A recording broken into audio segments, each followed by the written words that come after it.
Pasch with my guest Jim Flint to talk about Facebook advertising and marketing and overall social media marketing strategy. Both Jim and I are speakers at the upcoming Automotive Boot Camp. It's the fourth year it's being held. We're excited to come to the East Coast.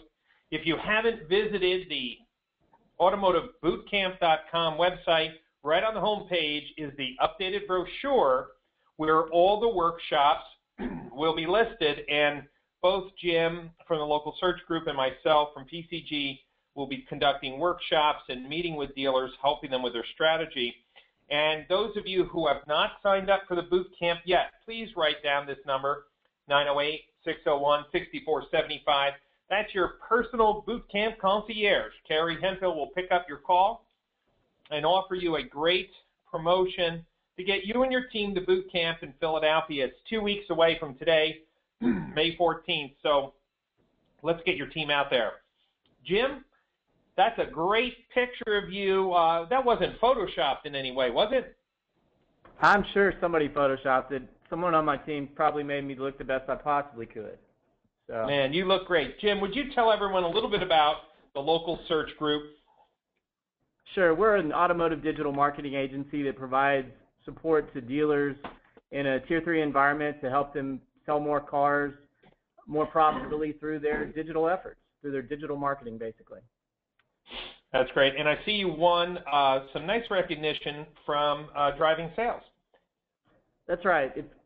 If you look at it, we were last year recognized as the top-rated SEM pay-per-click provider by Driving Sales, which I always felt when I was working retail was an important place to understand how vendors were being evaluated. I know your company, Brian, has some great evaluations out there as well, but what's important about it, it's for dealers by dealers, and so it gives you a really good, clear insight into who's doing well based on the standards that we have in retail automotive.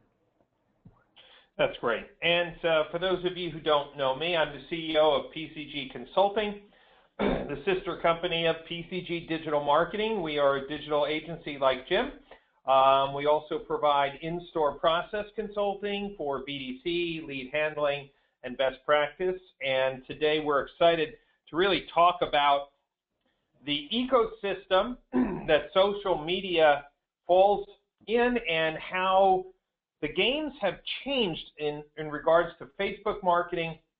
But I want to review this chart as I do on many webinars because today's stimulus dollars, radio, TV, print, direct mail, billboards are driving people to the internet to research cars, product styling, performance, and also the research the dealership they're going to do business with. That includes reviews and visiting their social media pages. And it's in that zero moment of truth that we can initially connect our brand with in-market shoppers, lead them to our store, get them to call, and then after they come in, if we do a great job of presenting a professional environment, transparent pricing, and great value, they become a customer, and it's in that second moment of truth and in the zero moment that social media can really help achieve more interest in your dealership and sustain a loyal customer base. And today, instead of talking on a broader, we're going to talk really tactical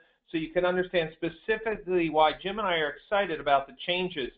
One of the other things that Jim and I both recommend is some type of an audit. Whether you work with companies like Local Search Group or PCG, you really need to audit what you're spending your money on, Jim. And Jim, would you agree with me the revelations that dealers get on how their dollars are spent is really a worthy investment to get that audit? Yeah, I think based on the level of investments that most dealerships make, it would just be a big mistake not to allocate some portion of the money you're spending to verify where the spending's going and how it's performing. And here's the most important thing, and I'm just going to ask a question to everyone who's on today's webinar. You know, if you look at this chart, the dealership would sell cars whether or not you shut off all your advertising and marketing. Jim, in your, you worked in retail so many years with the John Eagle Group. Jim, if you went totally cold in the month of May, no radio, TV, print, no digital. You had your website, but that's all you did. What would sales look like in the month of May, say, compared to the month previous? I think you'd be looking at 65 to 75% of your business. I don't know, though, because nobody's really ever willing to take that risk, right? Exactly. So for the people on today's webinar, if you went totally cold marketing advertising, what percentage would your sales drop? Would they drop 10%, 20%, 30%? Let's just see what we're talking about here, because it's very relevant to what Jim and I are going to be talking about. I'd like to see what other people are saying. What percentage would sales drop, in your opinion? Of course, it's a guess. Jeremy says, well, they dropped 15%. Okay. Bonnie says 20%. Blaine, 35%. So Laura, 25%. Here's why today's webinar is important. Would you agree with me and Jim that the strategies that you've been investing in, maybe some of them have peaked or plateaued?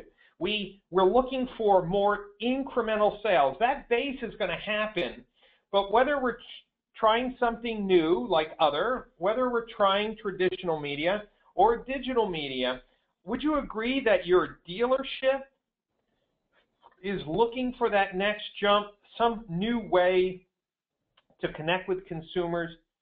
Are you sitting at meetings saying, why are my sales kind of levels plateauing? They're hitting this ceiling. I hear it all the time. Brian, we're 10 units behind our competitor. We want to be number one in our market. I can't hit it. I can't hit it. Blaine says, absolutely. Thank you, Blaine. Well, I want to encourage you. What Jim and I are going to talk about today are new strategies to create incremental sales. So, Jim, I am going to be your PowerPoint concierge, and you take it over. I want you to take over this discussion and move through the slides, and I'll help facilitate. Okay, I'm having a little bit of difficulty getting into the slides, so I'm going to take for granted that you have exactly what it was that I sent over to you, and we'll just start with that, if you will, first slide that shows Facebook within the television box. Yes, that's correct. All right, so as you look at that, I would hazard a guess to say that it's a historic moment when TV was first introduced, and you've got this black and white TV that's ironically including an image, a partial image of Facebook. And if you remember back with the golden age of television, where you're able to connect with consumers when there were only 3 stations out there, well, now you really, at that point in television, had reached a critical mass where you could somehow connect more effectively with the 307 million people that lived in the United States of America. Now, with the fragmentation of TV and all the different cable television devices and the song with 157 channels on and can't find something that I like to watch, notwithstanding your mobile phone and your tablet that you have there while you're watching TV now, there's arguably more engagement on Facebook. In fact, if you think about the Super Bowl as an example, there were 108 million people who watched the Super Bowl, which is one of the biggest sporting events in all of America, if not all of the world. Well, when you think about that in terms of the fact that Facebook has about 125 million people that are using it each day, you realize that Facebook has really kind of achieved this critical mass. And I've always known that in the car business, if you're trying to deliver car sales, you follow the people and you follow the money, and usually those 3 things get connected rather quickly. So if you go to the next slide, Brian, sure. It's this critical mass that not only Facebook has achieved, but it's really their competition, in my mind, between what they're doing and what Google is doing in trying to deliver relevance. Google has done a wonderful job in terms of delivering relevance for people in terms of what they're searching for. If you were to define it more specifically, they're more typically like the machine. Facebook, though, over time has actually been more involved with the people elements of what's going on. And as a result, we give up more information willingly to Facebook, and they arguably have better demographics, which is really important to anybody who's marketing, merchandising, or trying to sell something like we do at our dealerships. And so now that they've reached this critical mass, and with the idea that they have the best information out there available about each of us, because we'll not only tell them when our birthday is, we'll tell them about the things we like, we'll tell them where we live, where we were born, what school we went to, elementary, high school, middle school, college, and so on and so forth. So they know who our friends are, they know who we're married to, who we're dating, whether we're engaged or not. So there's just so much detail available on Facebook that as they move into the space, like they've done recently, to deliver more relevance on their advertising efforts, well, you can see that we're in for a very interesting, I'd say, if you will, we're experiencing the golden age of digital. If you move to the next slide, Brian, just a brief piece of context. And a few months back, and if you go forward one more slide, you'll see that in 2011, that's where this slide came from, bigger was better. Facebook was in front of their IPO. They're trying to establish who has broader reach, who's trying to connect with more people. Well, over time, and after the IPO that came through, which actually is the next slide in our deck, you'll see that Facebook came out of the gates pretty hot. We all remember. $40 a share, 52-week highs, you see circled there is 45. But then off the top, they kind of dropped off the radar screen as people tried to determine how they were going to most effectively and most efficiently monetize. And they hovered around that $17 mark. Well, earlier, I guess it was late last year, and it's played out into early this year, Mr. Zuckerberg made a comment that they were going to monetize Facebook through mobile utilization and through mobile activations. And as a result, they've been moving from what I would traditionally say is a social medium, where we were chasing likes and interactions, now to a marketing medium. Because in this publicly traded world that they're now in, they're having to provide return on investment to their investors and their advertisers. So as a result, the dynamics have shifted dramatically, and they've started partnering with companies like RL Polk. And the real catalyst for the conversation that we're having here May 1 is the April 12th launch of their relationship with RL Polk and Datalogics and Axiom that now provide really relevant, really detailed information about our potential customers with specific geography. I'm locked into it. Jim, and it's yeah.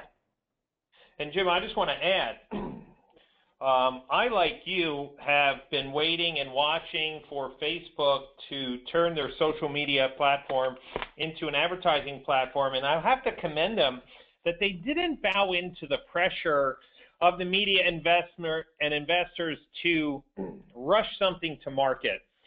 And what you're going to be showing today is what I consider a very elegant and interesting way of adding value. But even things like promoted posts, I don't know how many of you, can I ask a question, everyone? How many of you use Facebook promoted posts? So you write a blog, you share it on Facebook, you spend the $7 or $10 to promote it. Dara says often, Blaine says yes we do, Laura Davis we do, Ashley no. I'm going to tell you, it makes a big difference. And if you think about it, how many people like me, every week I'm promoting a few different posts. I'm spending, Jim, an extra $100 a week that I never spent before. Now multiply that on the millions of people who are using it, some for business, some for pleasure, some for groups and associations. Man, Facebook reports earnings after the close today. I really see this, just like you, is they're ready to really launch some tasty ways for marketers to leverage a platform and for the platform to be more relevant for consumers. Yeah, they've done a great job of setting up all the preliminary work that would otherwise be impossible if it weren't for the fact that it was a social medium. But now that they've done it, and now that they're starting to bring things to the table that help marketers connect with that information and with the right people at the right time, it's going to do wonderful things. I share this slide very quickly that shows where we were probably a month ago. And in it, you basically had the general ad, and just like you mentioned, Brian, the promoted posts were relatively new. It's really important for those dealerships that haven't ventured into the promoted post component that they should, because when you look at it in particular on a mobile phone, it interrupts about 2/3 of the real estate on the mobile phone page. So you're really providing communication, and not unironically, like you used to do with the television. It has become at some level a little bit more of an interrupter. It used to be on the side, but now it's in a premier spot and it's going to the right people at the right time. So I think their feeling is, I can't speak for them, but as long as they're getting the right information to the right people at the right time, i.e. being relevant, they're kind of okay with that. And they'll feel like their customers, their people that are on Facebook are feeling much the same way. And then, you know, traditionally in a world where retail volume means a lot, you know, a lot of dealers are chasing likers. But I'm going to tell you today that the recent changes that came into play just a few weeks ago are going to change and if you go to the next slide, the game from one where you're scatter shooting all over to one where you're able to provide a lot more focus, a lot more refined laser precision targeting. And I'm going to go through some of the steps that are involved in the process just so the dealerships can ask their vendors the right kind of questions to make sure that they're getting the right kind of support. But for the people that are out there, they do need to stick around for the last 2 or 3 slides, because those are the ones that are actually going to show some of the strategies that we're already implementing, that we're finding success with, that matter, if you will, at a retail level. I know the people that follow you, Brian, have great respect for the work you do and are involved in the interactive digital aspects of things. So we'll set up both sides of that equation so that your people that are out there doing it themselves can go down that path. But for those people that want to see kind of what the real strategy is, I've got that here in a few slides as well. Well, I appreciate that, because the people that attend our webinars, Jim, in general, are a little more sophisticated. They are not easily swayed by hype, and I was really pleased that you're willing to share specific strategies that are working. So let's continue and pick it up. All right, so in September of 2012, we had a situation where Facebook started to partner with a company called DataLogic, and you can see here, interestingly enough, they've got information that's been provided by all the credit card charges that we make and by all the information that we make available when we log into different places. And based on that detail here, you can see that they've been going down these interesting paths of people that are bakery buyers, or people that are beverage buyers, or people that are cereal buyers. And you can see how that would play out real effectively for Procter & Gamble. But until several weeks ago, probably 3 weeks ago now, that information wasn't available for automotive retail. But based on this partnership with R.L. Polk, there's a new game in town. And if you go to the next slide, I'll show you some of the backgrounds and ways in which you can set up your own campaigns. And one of the interesting things about this is, you know, I went to South by Southwest and heard Matt Cutts speak, and we had a moderator from Search Engine Land and had somebody from Bing at the table. And what was interesting was that it was acknowledged that Facebook actually has partnered with Bing, and so they're sharing social signals back and forth in terms of likes and information. And the greatness of Matt Cutts acknowledged that Google does not have visibility into Facebook's activities, so some of these social elements that are going on are basically blind to the Google algorithm. So the fact that in order to utilize the Facebook Power AdWords editor is that you have to have Google's Chrome operating software. I find that very, very ironic, but it is indeed the only way in which you can utilize this great new tool that Facebook has put into play. So at different levels, I suspect, you know, Google is looking for ways to not only share information back and forth between Facebook, but also not only on a technical level, but to do that on a social level. So as you look, the first thing you've got to do. Go ahead. And Jim, I just want to add one thing. I'll be sharing some slides later about Google's acquisition of Wildfire Platform, which is actually promoting a lot of advertising to Facebook. So you're absolutely right. The hard walls that exist today may be softening. Absolutely. And as you look, Ryan, obviously the first step in developing one of your campaigns is to choose the campaign that you'd like to have utilized, and it can be as simple as calling this service campaign for existing customers. And if you go to step 2, you basically have different ads where you can manage your information. And so what typically happens is you have an existing platform of advertisements that you load up into this Power Editor, and you can see the list of ads. And usually the most efficient way to create your new ad is to copy one of your existing ads and basically use that as your template for where you're going from there. And as you get to that third step, you can basically sort your columns and view the list of ads and basically edit in line. And what I like to do at this point is, once I've created a copy of a previous ad, I want to run 2 versions of it, because I may want to test one ad when trying to acquire service customers for 0 to 12 months. And then the way that this is stratified now is I can target customers from 13 to 24 months as well. And so if I have lost a car sale to somebody across town, and I want to make sure that I don't just lose the battle, I can still win the war by bringing them into my service drive, I can effectively now communicate with customers who bought a car somewhere else but reside in my primary market area. And I think that in and of itself is, go ahead. No, Jim, I mean, I just want to make sure that people on today's webinar don't miss that point. For the first time in your own market, the consumers who are using Facebook that you lost from sale, but you want to, leverage for service, and then through the service drive bring them into a loyal customer.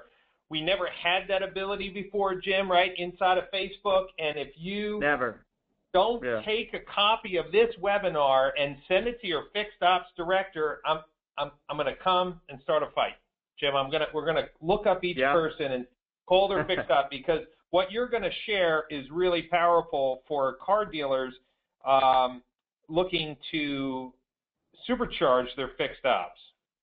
Yeah, if nothing else had happened, if that were the only thing, then this would be remarkable unto itself. But that's just really the tip of the iceberg to me. And as you look, you can then edit the copy in your ads. And this is where you might try one coupon. I'm going to stay down the service path, but you'll see there are huge implications otherwise in other parts. You might want to say something about an oil change. Or if you want to go after a higher margin repair order item, you might do something with transmission repairs. But then again, I might not want to have the transmission repair for the 0 to 12 months. I might want to segregate that advertisement for somebody who's owned their car for 6 years or greater, all of which, for the first time ever, is now possible. So ridiculously powerful stuff. As you go through to step 5, it gets a little bit less complicated. You hit create the ad. It usually takes Facebook somewhere between, I'll say, 8 and 24 hours to approve it. And really, once you hit the finish button, it's out the gates. They'll reply back when things go live, and then it's up to you to start tracking the dynamics and how things are performing. So great. So, Jim, let me ask the people on the call: how many people are not doing Facebook paid ads for their dealership? I just want to know. I mean, are we speaking to the choir and looking for this new targeting? Okay, Trish said. No, they're not. Mitch just started. Allie, we're not. Sarah, not. We rarely do. Una, we don't. Okay, great, Jim. So these are people that are either just starting or holding back. So wait till they see what you got. Let's pick up on this slide. Yeah, this is huge. So and this is a campaign that we're currently working on. Not only can you segregate the information based on how long they've owned the vehicle. As you can see at the top of this page, we've segregated this particular ad. What's the most important thing going on in the used car desk right now, Brian? What's one of the most important things? What's everybody looking for? Used cars to buy. Yeah. How do I get, if you buy them at auction, you're buying from other educated, like-minded buyers, right? You're competing with people who know the market and the space. We typically do much better when we have people who bring their cars in for trades. And as we try to sell more cars, we need to get those trades coming into it. So in this particular case, we targeted vehicles that are 3 years or older, 4 and 5 years or older, and 6 to 10 years of age. And basically then said, you know what, as a Honda dealership, we really need some trades in the Accord, Camry, Altima, Maxima type dynamic. So we're targeting the full-size sedan, and it's amazing the level of information that's available now. They tell you how many people are within the geography with these specific requirements. So I'll tell you the first thing I did. When I saw that they had this out there, I wanted to see how many buyers they had listed from 0 to 12 months, because we know that around 15 million cars were sold last year. And so I was looking for a number somewhere plus or minus 3 million. What I found out was, after doing a segregated analysis for 0 to 1 years for the entire United States, they showed in their DataLogix RL Polk information that there were about 7 million people who matched the prerequisite. And I actually was very excited. Some people might say, well, I want 15 million. No, not really. I'd rather have a tighter data set with more meaningful, relevant information than I would to try to guess at and try to match some pie-in-the-sky number. Because truth of the matter is, not everybody is on Facebook. Yes, there are 307 million people in the U.S., and I think right now there's 165 to 187 million Facebook users. And so I was okay directionally on this as far as not having a complete data set out there. I thus am going down the path of finding out which half of the advertising I'm wasting. You know the old saying, right? You're wasting half your advertising, you just don't know which half. I think with Facebook's new platform, you're wasting less and less dollars each and every day and actually setting yourself up for a better return on investment. And Jim, let me add to your point a loud exclamation point on that 7 million. It would be sad if it showed 15 million as you had, and then you have people who are not on Facebook, and then just not a clean match. And from what I understand, Facebook isn't looking to create just another average advertising platform, but they really want it to be head and shoulders above what people could possibly expect from other digital advertising. So I, like you, agree that being more conservative targeted makes sense. Number two, when you see this number of 59,540 people in this market for Katie Honda, I guess this is, you could really go to the GM and say, listen, this is not, a dirty list. This is a pretty tight marketing segment. I think that brings credibility to the investment we're asking dealers to make. It's absolutely important, and one of the things that isn't shown on this particular screenshot, but that you'll see in the slide that you now have up on the screen, they have also segregated the information not only by category, but by manufacturer. So if you are able to develop a really worthwhile comparison page of, let's say, the Camry versus the Accord, and this would work as a Camry dealership or as an Accord dealership, Honda or Toyota dealership, I should say.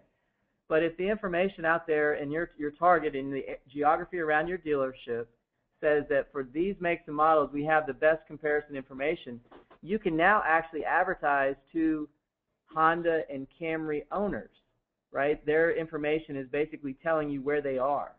And as a result, I kind of look at that as a 2-for-1 concept, where we can take and keep loyal, if we're a Camry dealership, by developing a comparison page on our websites that show the advantages for Camry over Accord, again for a Toyota dealership, and advertising to those Camry people, keeping them loyal, and at the same time providing the same information to the Honda Conquest people who we're trying to convert over to our dealership. So there's some really, for your listeners, Brian, some great ways to go to market now that just didn't exist last month. So let's get a little feedback, Jim, from the audience. Is this stuff exciting? Those of you who are here today live, give me some feedback. The fact that Jim showed you specifically how to target, I mean, this has sales written all over it. This has conquest written all over it. This has fixed ops all over it. And, the dealers that Jim's organization and PCG is working with are excited about the narrowing, and Laura used it, narrow casting. I like that word, Laura. That's cool. So, Jim, tell me about this April 2013 slide. Yeah, that basically goes through and provides the elements that reduce the marketing dollars that you're wasting. To the degree that you can, I'll start in the lower right-hand corner, and because it was available in April 2013, normally we start upper left, but bottom right says it all. Local dealerships. So you can determine if you want to be within 5 miles of the dealership, you can be 10 miles, you can be whatever radius. But typically when you're narrowcasting, as Laura said, you want to have a tighter radius initially. And then you really have to, in the lower left-hand corner, determine what your strategy is. So in this case, if your strategy is to gain new service customers, now I'm advertising to people in the 0 to 12 months initially, and then I might expand that radius as well to 0 to 36 months. Because if I can get them into my service drive, I'm winning the battle against the Jiffy Lubes and Pep Boys that are out there. And if I'm determining who my service customer are on one level, on another level, I'm trying to capture in-market customers. And so there are settings today for people based on their shopping patterns for in-market, near-market, and even after-market. So there are accessory implications to this as well. And as you may know, the predictive capabilities of the numbers that are out there now have become, rather remarkable. I don't know if you know the story about Target and what they've been able to do with their numbers, but it's been a game changer in predictive analysis. The analytics are unreal. Awesome, awesome. So let's move on to the next slide here, Jim. Okay, as you look at this, we've narrowcasted this particular advertising, and the cost per click, as you can see, is rather low. We want to keep the new car feeling, keep your car running with regular oil changes. Download our oil coupon now. I still think the most effective click-through rates and the most successful campaigns have a payoff on the other side. The customer has to get what they're expecting. So if somebody were to click on this and land on the homepage of your dealership website, then your marketing has swung and missed. However, if you do have a landing page like there is for this one that actually allows somebody to download the oil change coupon, and better yet, in this case, if we know that we're targeting people who might have bought across town, i.e. they're Honda owners but reside in my primary market area, we might include information in the written copy of that landing page about the convenience and about how we want to take care of the vehicle for the life of its vehicle, and how Honda is a great product and brand that we actively support, not only at our dealership but in the community, with maybe some information about the Little League team that we sponsor. I'm just giving you some of the thoroughness that will actually pay off to a customer actually coming into the store. But what makes you able to give that precise communication is the fact that on the right, we are precision targeting where we're at with this particular customer. They've got to be 20 and older. If you wanted to narrow cast to Gen Y, you might have a little bit different angle than if you went 54 plus and we're targeting baby boomers. But the marketing possibilities are literally endless now. I get very excited about it. I mentioned that one on service. So if you go to the next two, one of the coolest categories, depends on your market, because I know on the East Coast there's a lot of places where there are 25, 35% lease penetration. You can see that in this one particular ad, we are targeting people and with lease affinity based on their in-market activity. So as you look, as I mentioned earlier, about in-market, aftermarket, or near-market, the shopping patterns will indicate somebody is in-market, and their shopping patterns will indicate that there's a lease affinity. And for Honda, who has really high residuals on their vehicles, it's a great way to introduce something like the $169 a month lease. Moreover, when they get to the website, you want to have a place where a lead can be submitted so that, Brian, as you know, leads are going down, VDPs are huge, the floor room traffic is slowing. What's going to happen is we're going to have to up the ante on the closing ratios of the traffic we do get. And because the marketing is becoming more sophisticated, we'll waste less of our dollars. But when somebody comes in on a deal like this, on a lease like this, we've got to make sure that operationally we're prepared and know as much as the customer does about the offer that's out there. We used to say that the customers oftentimes know more about the vehicles than our salespeople do. With this new level of sophistication in marketing, it's arguably presenting a situation where they're going to know more about the deal than our salespeople do, unless our GMs and our GSMs take the time in the Saturday sales meeting, in the Monday morning sales meeting, in the Wednesday walk-around to warm up not only on the walk-around of the car, but a walk-around of the particular deal that's out there. And Jim, I want to add, even though I've been talking about this topic for a long time, I wrote an article recently on this concept about landing pages or conversion pages, and how many AdWords providers have a set it and forget it mentality where they're sending clicks to an okay page, not a great page, and let's just say that in a typical AdWords campaigns, there's numbers of ad groups.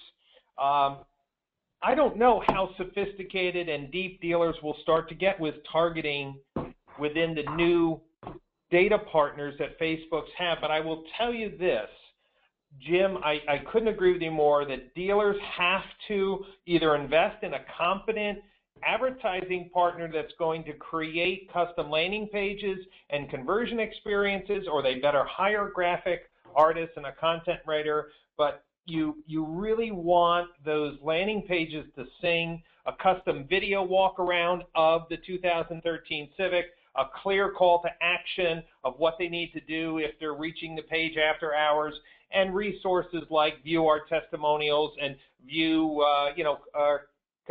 maybe competitive conquest deals.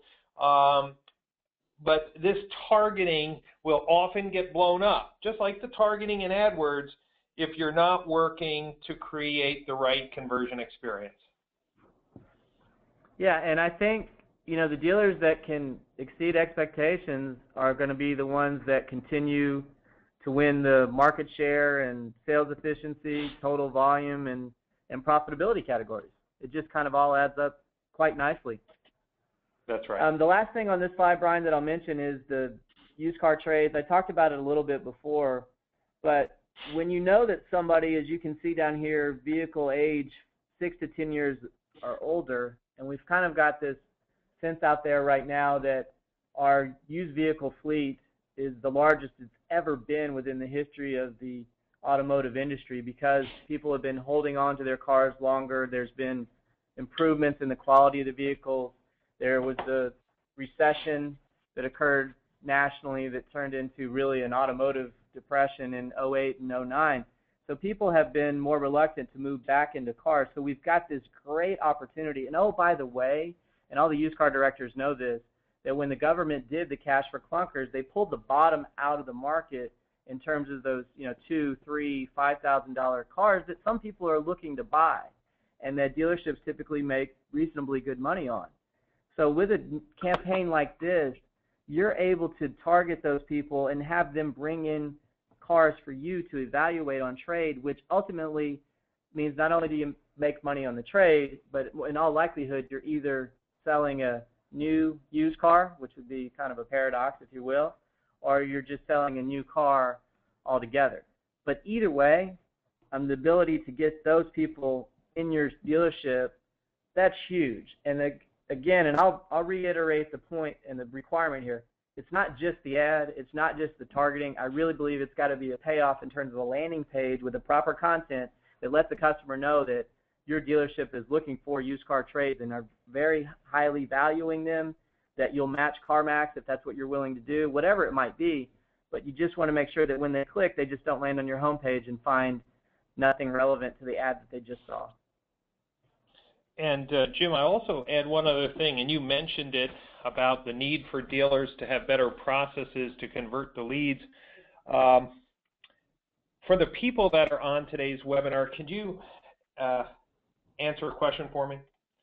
Are you looking for new ways to drive service revenue and move sales into the service drive? And I bring this up is because, Jim, I don't know, listen, you worked in the John Eagle Group, your company is growing, working with dealers, and so we deal with dealers all across the country. With this type of targeting that Facebook is offering to drive service business, I'm hearing amazing stories of dealers who are moving one salesperson into the service drive.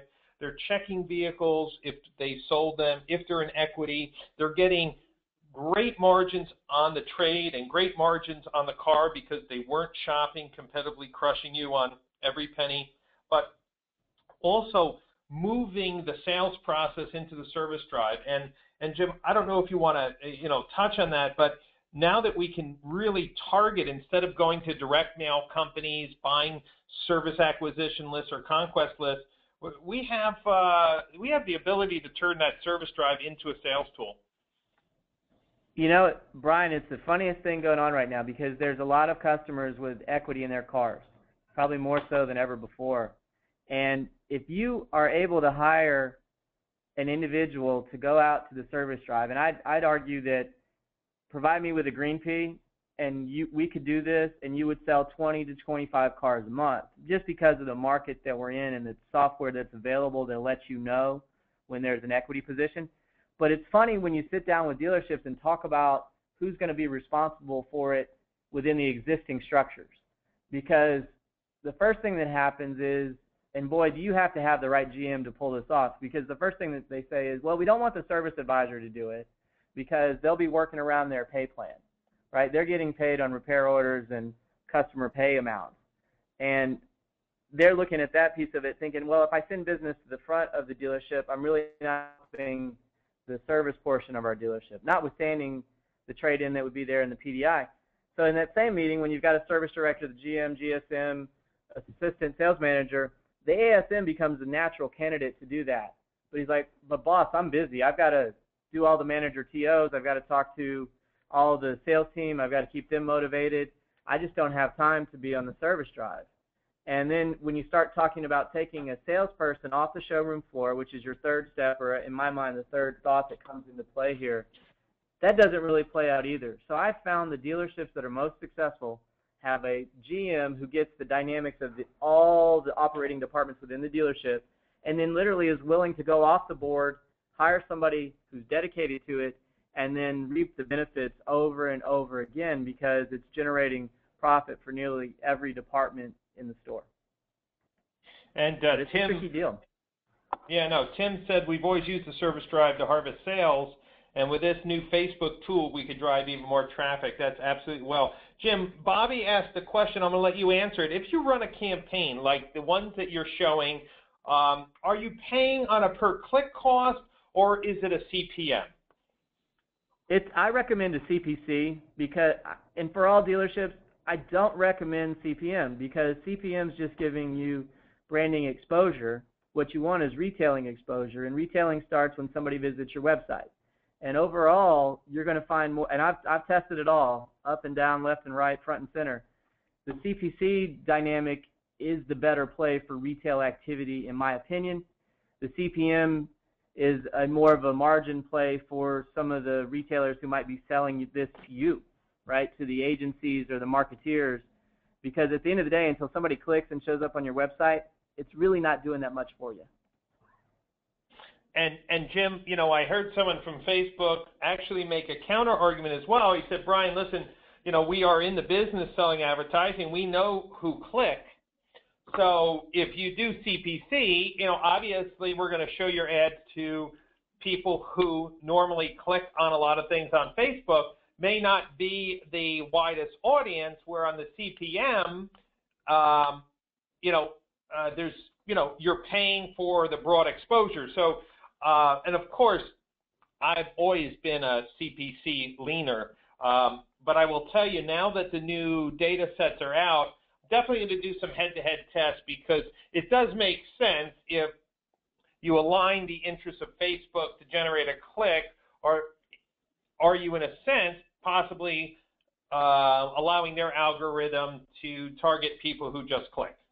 And I know that sounds stupid, but it's not necessarily what we might want in a broad acquisition of used cars, for example. That's very true. You've kind of, I for a while was testing both to see if there were inherent advantages, and about 2 years ago I'd say there were. But now what I found is, I mean, Facebook, obviously very, very smart company, really talented people, move very quickly. They've kind of triangulated so that there's not a huge advantage either way. If you were to run one campaign one way, your costs would be relatively the same, your impressions would be directionally the same, and your clicks would be directionally the same. So you could split. You could use a lot of time overthinking this one, but the quick answer would be go CPC. Yep. Okay, tell us about this privacy slide, Jim. Yeah, so I think it's important to know this can all get a little bit weird, a little bit Big Brother-ish in terms of following you around. What Facebook is doing, too, is they're making sure that people understand what the privacy status is. And so on any of the ads that are served up in this nature, you can actually click on a link. They'll explain to you the details and how they are serving this particular ad up to you, because people may not like the idea that you know that they have a new Honda and live close by and should be servicing your vehicle with the dealership that's 2 miles away. So if people are uncomfortable with that kind of detail, they can obviously opt out of it. And I think that's important as we move forward to know that Facebook is trying to keep the information private. And the bigger play here is, I don't know if you guys know this or not, but a few months back, Facebook offered up the ability to take the email information from your dealership, and basically your advertisers can now load that up into the AdWords Power Editor through Google Chrome, and not AdWords, but excuse me, Facebook Power Editor, and you can do matching around your existing customers. So if you have a sophisticated list of your own customers that's been developed, you can take and amplify what's been brought to the table by RL Polk and really, really take it to the next level in terms of doing the same kind of sophisticated marketing with your existing customers that you've already earned. So I just think it's really exciting stuff. I see you've got a wildfire slide up. Yeah, and Jim, again, another lovely tidbit. I mean, that's why I love working with you and presenting things. Listen to what Mr. Flint just said. You can take your DMS, dedupe it, clean it, and through the Facebook Exchange partners, basically you could do a number of things to create a custom list of customers that you want to put marketing to. But when you overlay, you remember these customers are households, right? They own other cars, but they have had an experience with your dealership. So you're a Ford dealer and you dump your DMS and you say, well, I want to target my customers that have a non-Ford in the, or purchased a car, like people who haven't purchased a car in the last year overlaid with people who have. I mean, you would see so many opportunities, Jim, but it takes strategy. This is not a checkbox idea.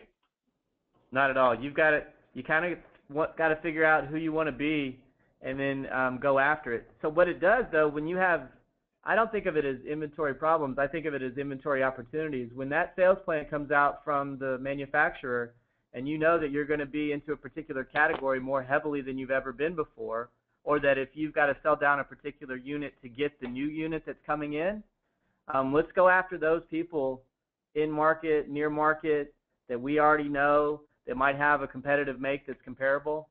There's really some strategic things that can be very well done, and if you can, you'll be out executing the competition. Right, and I just want to mention quickly today's topics, really two different things that are exciting, both of us. I just want to mention for people who are new with Facebook advertising, you can put retargeting code on your website and using an exchange partner, and so agencies like Jim's and myself work to provide social media marketing solutions as a turnkey. So we work with, say, AdRoller. There's like 14 Facebook Exchange partners. So we can put a piece of code on your website. If someone visits your website and leaves, your little small ad can follow them around. And has anybody on today's call seen the boot camp ads on the right-hand side of your Facebook news feed or Has anybody seen them? Well, that's basically because we put, yes, Laura says yes, Una, yes, see? Good. We practice what we preach, Jim, right? You got it, yeah. And so that is one thing, but the reverse has never been really true, meaning if somebody visits our Facebook page on Facebook or engages with us in social media, can we retarget them with Google AdWords? And I want to share with you some exciting things that are going on because this is a really cool opportunity. So Google purchased Wildfire last year. Wildfire was a social media marketing platform that integrated with Twitter, Facebook, LinkedIn, and more recently, as Google bought them, greater integration with Google+. So you had the Google side of the world, which is all about AdWords and things that Jim and our company do for dealers because we're AdWords certified professionals. And then you had this social media marketing where Wildfire was helping Fortune 100 companies really create engaging messages, promotions, contests, and amplifying their content. So Google purchased them. And the idea, and I'm not going to go too deep into this today, but the idea of your digital marketing strategy has to be integrating paid, owned, and earned content. And Jim, as you know, dealers who have a great social media strategy amplify their brand, amplify what they're doing in the community, and get a lot of earned marketing that they're not paying a penny for. Yeah, the exposure is huge. I mean, you can't even quantify it. It's hard to do. So basically, what the Wildfire platform, now part of Google, is the idea is, what is my paid media strategy? What's my owned media? What's my earned media? And how do I get passionate advocates to be socially extending my brand? And I, you know, those people who follow me on my Facebook page, you'll see it. I'll put a post on Facebook, share it, people are sharing it, and it, of course, extends my brand as well. So what Wildfire's platform has done is helped really amplify a social media campaign. These are some stats, and everyone will get a copy of the deck, and everyone will get a copy of the video.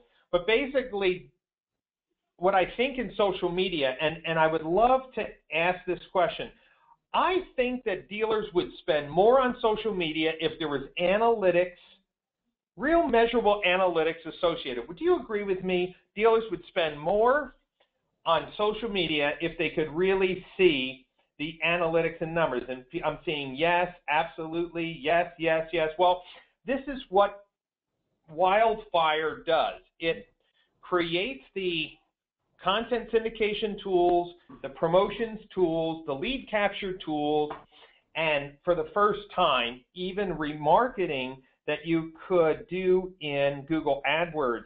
So the marketing suite covers those social media platforms. They help manage your pages, they push out messaging, they run promotions, and then they provide world-class analytics.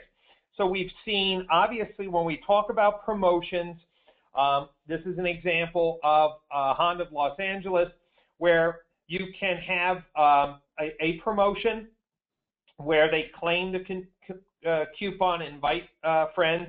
You've seen these before. These are just some examples, even outside, where there's a contest to give away, free ski passes. They come in and fill out. And what Wildfire shows the dealership through the analytics is exactly not only the fan base, but for the first time, what's going on to the traffic to their website and other social media properties. Dealers, I think, have been somewhat skeptical about running promotions and sweepstakes because they can't measure. And for the first time, I'm really proud to say that there's some new tools to engage. So if you look at your Facebook page, these tabs here, you can have a sweepstakes tab which pops out. Of course, you can have your Google Places. You can have some type of feedback tool. These are these widgets, these promotions and sweepstakes and basically engagement tools are all part of the Wildfire platform. So what I'm excited to tell you today, in addition to what Jim is saying, there's some new tools to create engagement with your brand and capture local attention. And so I believe Wildfire, now working with the platform, is world-class social media strategy and analytics across your tools. And these analytics talk about your pages, your tabs, your posts, referral sources. It's very, very deep in the analytics world. And here's where I'm excited. So the Google Wildfire team has approached PCG and say, listen, we want to create a package for auto dealers, your reputation in the community, your engagement with content and strategy. Let's do a partnership and get a set of packages for car dealers to really leverage the Google Wildfire platform. And of course, by the way, the Google Wildfire platform in itself is a platform that anyone could use, but like Jim said, it's not that the ad or the features in Facebook that are so powerful, it's the whole strategy. And one of the things I liked about the promotions is that Wildfire Promotion Builder tool allows us to create a promotion tab on the dealer's website. I frame it on the dealership website, and then also even create a microsite. So if I wanted to have, KDHondaContest.com, it could forward to a Wildfire microsite. But here's the key. For the first time, working together with Wildfire, we've been able to create these models where we can put retargeting code on the thank you page after they sign up for the promotion. And this is what's exciting. To me, I can now show a dealer, not only am I building my Facebook fans and engagement, and as Jim showed you, you can even show the dealer that your strategy is targeting the type of consumers that you want based on what they're driving, their location, the age of their car. But you start driving campaigns like Jim has said to your Facebook page, which also has some promotions run by Google Wildfire, and then now I can retarget. Jim, it's pretty exciting now how the merging, we finally are crossing over of getting some social media engagement into our AdWords retargeting. Yeah, it's an amazing time, and I love working with you, Brian, because we're very like-minded. Your point earlier about if we can't measure it, we shouldn't do it. I mean, that kind of comes into play here because for the first time, we're leveraging the analytics on the social side of it to also help us market more effectively on the lead generation side of it. So it's really a great bridge that's being built right here before our very eyes. That's right. And so the Wildfire Advanced Analytics includes, and this is, Jim, the holy grail for, I think, GMs who are wanting to stroke a bigger social media check and have no confidence that it's working, is that the Google Wildfire platform, the reason why it's bought by Google, is that they're deep analytics. And so their top-of-the-line package that we put together for car dealers includes these deep analytics, which goes down to all the referral sources. So it's really showing the ecosystem of social media and engagement with your website is great. So here's what I'd like to do, and we may just fill the pilot today. We're going to have a camp, but I'm going to announce it today. Google Wildfire and PCG are putting together a pilot. We're going to do a national case study with 10 dealers who want to start June 1st with the Google Wildfire automotive platform through PCG, and we are going to create customized promotions and strategy. We're going to review your monthly analytics. It's a 3-month commitment. It has to be for dealers who really take their social media to the next level. The 3 packages we're going to market with, and we'll announce it at boot camp, are listed. The pilot is for people who want to spend $2,000 a month. 500 of that is going to Facebook ads directly, and as you can tell, which Jim was talking about, there's a tremendous amount of targeting now available in the Facebook ad, but we're also going to create 2 interactive tabs on your Facebook page, like I showed you, with a promotion or survey or whatever, and the referral source analytics. And if you are excited about taking your social media next level, but have been waiting for true analytics. Well, the Wildfire platform is amazing. Dara is our Google Wildfire team leader. She'll be at boot camp, talk with any of the dealers who are on today's call that want to be in the pilot. But more importantly, the Wildfire team will be at boot camp as well. So Ohad and Vikis, who are working with us to the go-to-market strategy for dealers, will be at boot camp. So why did we do today's webinar? We paid off. We're telling you exactly where the market's going, but we want you to come to boot camp as well to spend some time with Jim, spend some time with me and Dara, spend some time with the Google Wildfire team for the single purpose. There's an amazing wealth of opportunities, and are you going to be the first dealer in your market to really target it? And Jim, I know you're bringing first-to-market strategies to your clients, just like we are, and tell dealers on today's call why they should be at boot camp. What else are you going to be talking about at boot camp to get dealers excited about the new opportunities in digital marketing? I tell you, Brian, the thing about boot camp is the thought leadership that's out there. It's not just guys who are theoretical in nature. It's guys like you and me and, Mark McGurran and a host of other people who are in the space, living and breathing. I mean, the old saying is we're a now business, and man, we're on top of the things. And an event like yours that you've been producing now, I think, for 4 years, affords all of us to brush up and have our best foot forward for some of the strongest retailers in the nation. So, you not only learn from the presenters, but candidly, you learn in the hallways as well. It's a great thing. Absolutely. And let's get some feedback from today's attendees before we just close with a couple slides. Were you excited about the targeting opportunities that Facebook has, the ability to tie in bulk data, shopper intention?